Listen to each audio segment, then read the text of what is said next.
Hello, thank you for joining us to review strategic planning for student organizations. Strategic planning is all about getting your group where it wants to be.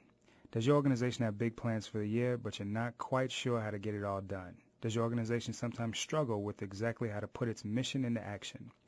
This session will offer one solution to these vexing questions by teaching you how to engage in the strategic planning process.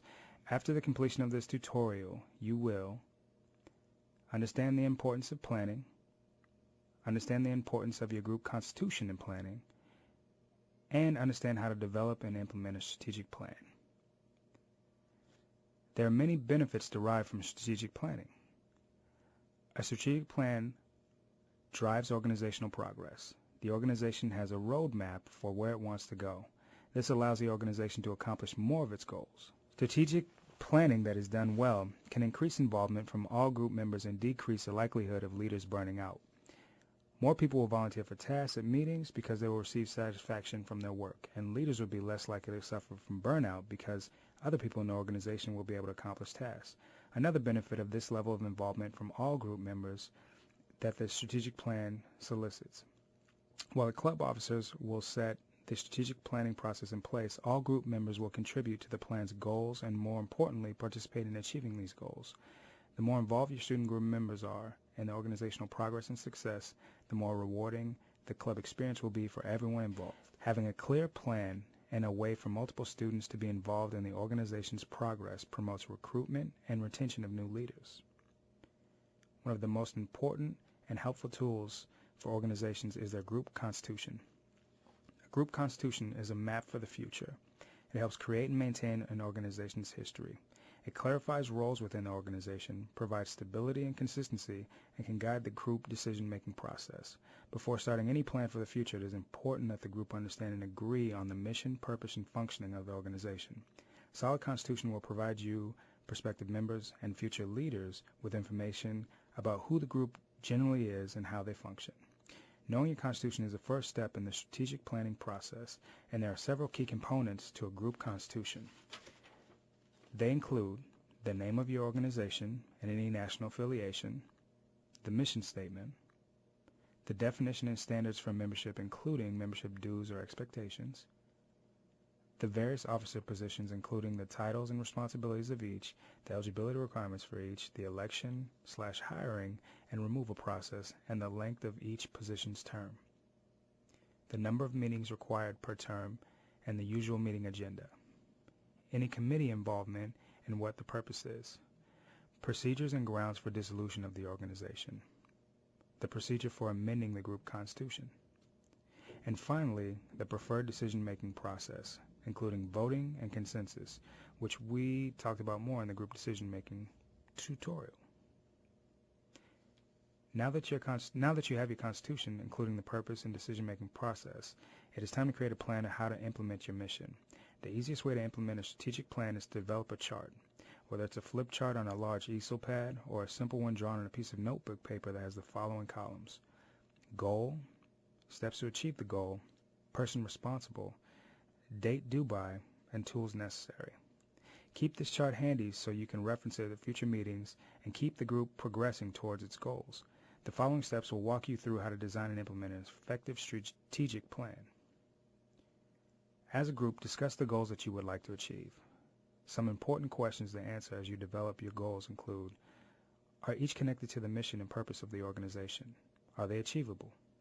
How will you know that you are successful? In other words, how do you measure them? The next step is to determine the tasks required in order to accomplish your goals. Once you have determined the tasks that need to be accomplished, select and organize human and material resources. Determine what motivates members and apply that information when selecting people to complete tasks. Ensure that personal goals are integrated into the organizational goals. Money and supplies should be assessed to ensure that adequate resources are available. Delegating tasks is the next step and includes creating a well-designed job. In a well-designed job, the individual would have a clear understanding of what successful accomplishment of the task would be and how the job relates to the organization. Have specific starting and ending dates. Let the person responsible decide how the task should be accomplished. Get others to accomplish group goals. This provides them with opportunities to participate in the organization, and it helps them see the results of their efforts. This will motivate them, and the organization will retain and develop membership. Provide appropriate levels of training, information, and resources to get the job done. One of the best ways of identifying the kinds of training and information people need is to ask them how they intend to accomplish their assigned tasks. The leader's job is to listen for areas that are vague or unrealistic, which identifies the need for additional training and information. To prevent burnout, the leader should learn to delegate tasks instead of completing them him or herself. And finally, communicate criteria for success. Make the criteria observable and measurable to the individuals who are completing the task, which will help them see the results of their efforts. The third step in the strategic planning process is the follow-through. The follow-through contains several essential components. The first is rechecking. A leader must make sure the information, training, resources, job descriptions are all adequate. He or she must adjust the timeline if necessary, while continually offering feedback and encouragement. This gives individuals a feeling of support and keeps them working on the task.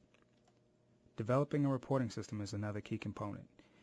Include the time and regular meetings for progress reports. This gives members an opportunity to be recognized for their work and provides additional encouragement. It also creates accountability for those individuals who have not done anything, which may motivate them to produce results by the next meeting. Making sure to be there to support members as needed is also essential. Continue to share new and relevant information. The sooner the information is shared, the greater chances are that the group members will effectively accomplish their tasks.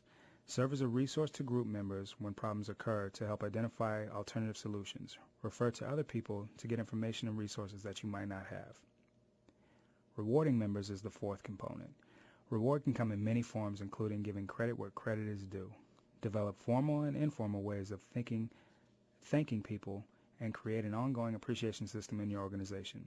For example, Member of the Week, kudos at meetings, thank you notes posted in a cubicle, etc. Lastly, for an organization to accomplish its goals, a leader not only has to be a good implementer, but also an effective trainer.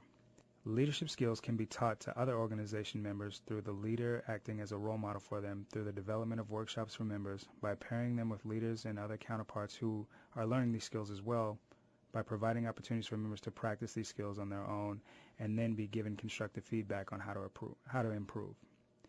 Finally, use the plan. All the hard work that you put into building your group and developing a strategic plan can be lost if you don't ensure that your new club officers are ready to provide your organization with strong leadership. So how do you do that? By providing new leaders with the skills, knowledge, and understanding of that group that they need. You may want to think about documenting the work that you do, saving all important files, and having some sort of mentoring or training provided for new leaders as they come into your organization. Remember to show them the strategic plan and the progress made on each task. Thank you for taking time to watch this tutorial.